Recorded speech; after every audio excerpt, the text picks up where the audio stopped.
এবার চলে গিয়েছিলাম সাউথ কলকাতার একটি পুজো প্যান্ডেলে। প্যান্ডেলটি কিন্তু একদম রাস্তার ওপরে হয়েছিল, অর্থাৎ চেতলা যাওয়ার আগে। প্যান্ডেলটি খুব সুন্দর করেছিল, একটা শঙ্খকে কেন্দ্র করে, এবং তার ভেতরের প্যান্ডেলের ভেতরের যে পরিকাঠামো বা সাজসজ্জাগুলো অপূর্ব একটা করেছিল।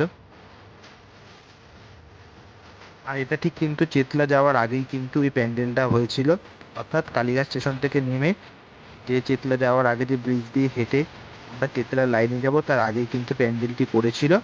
ফলে চেতলা যাওয়ার আগেই প্যান্ডেলকে ঠাকুর দর্শন করেই তারপরেই কিন্তু চেতলার উদ্দেশ্যে রওনা দিয়েছিলাম।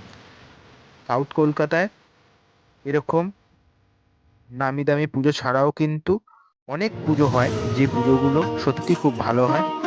এবং শুধুমাত্র বিশেষ বিশেষ পুজোগুলো না দেখেও কিন্তু সাউথ কলকাতার অনেক পুজো দেখা যায়। যেমন বাসে করে ফেরার সময় দেখলাম ত্রিধারার যা ভিড়, সেই ভিড়ে কিন্তু আমি আর বাস থেকে নামিনি, সোজা চলে গিয়েছিলাম একদম বালিগঞ্জের দিকে। যা ভিড়, এই ভিড় সামলে কিন্তু ত্রিধারা ঠাকুর দেখা সম্ভব হবে না। ফলে আর বাসে করে আর নামিনি, বাসে করে উঠেছিলাম, একদম সোজা চলে গিয়েছিলাম বালিগঞ্জের দিকে। দেখুন কি মাত্রায় ভিড়, মানুষের এত ভিড়, মানুষের মাথা দেখা যাচ্ছে, লাইন যে কতক্ষণ ধরে যে চলবে। আর তখন কিন্তু প্রায় 12:30 বেজে গেছে রাত, তাও কিন্তু মানুষের যা ভিড় শেষ হওয়ার মতো না। এটিও একটা সাউথ কলকাতার আরেকটি পুজো প্যান্ডেল।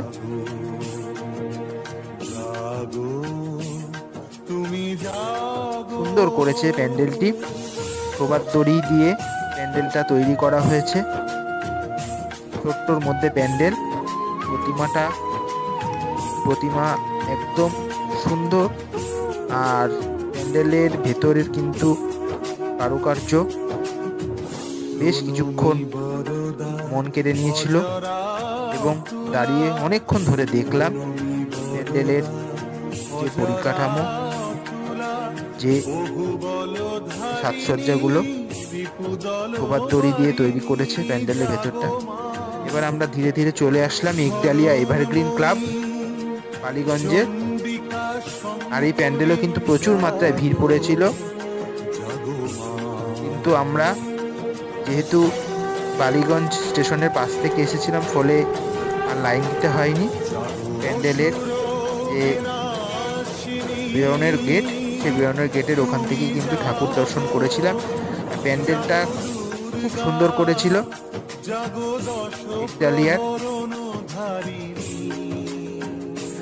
আর ভেতরের যে দুর্গা প্রতিমা এবং প্যান্ডেলের ভেতরের যে সূক্ষ্ম সূক্ষ্ম যে কাজ, সেই কাজগুলো কিন্তু তাকিয়ে দেখার মতো।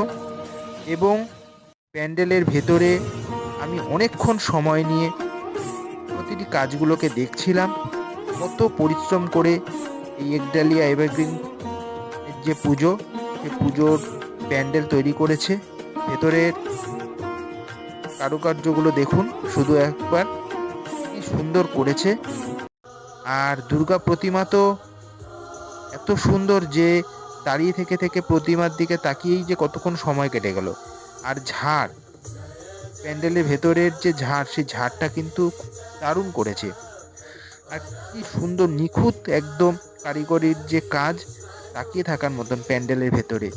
আর লাইট থেকে শুরু করে এবং এত সূক্ষ্ম কাজ, যা মানে মন কেড়ে নেয়।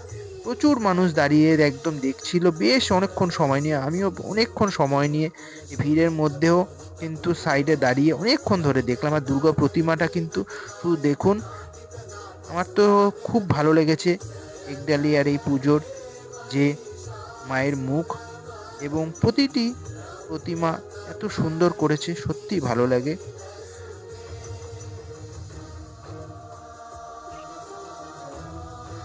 এরপরে চলে গিয়েছিলাম ঠিক একডালিয়ার পাশ দিয়েই আরেকটি পুজো প্যান্ডেল। ধীরে ধীরে এগিয়ে চলেছি সেই পুজো প্যান্ডেলের দিকে। এই প্যান্ডেলটির নাম হলো ফাল্গুনী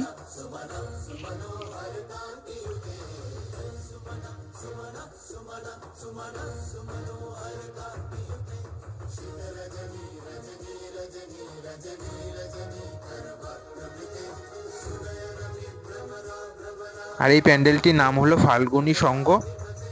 এই প্যান্ডেলেও যে ঢোকার মুখে প্যান্ডেলে কিন্তু দুধারে অয়েল পেন্টিংয়ের যে আঁকাগুলো সেগুলো কিন্তু সত্যি খুব অপূর্ব ছিল, এবং প্রচুর মানুষ কিন্তু এই আঁকাগুলোকে দেখছিল।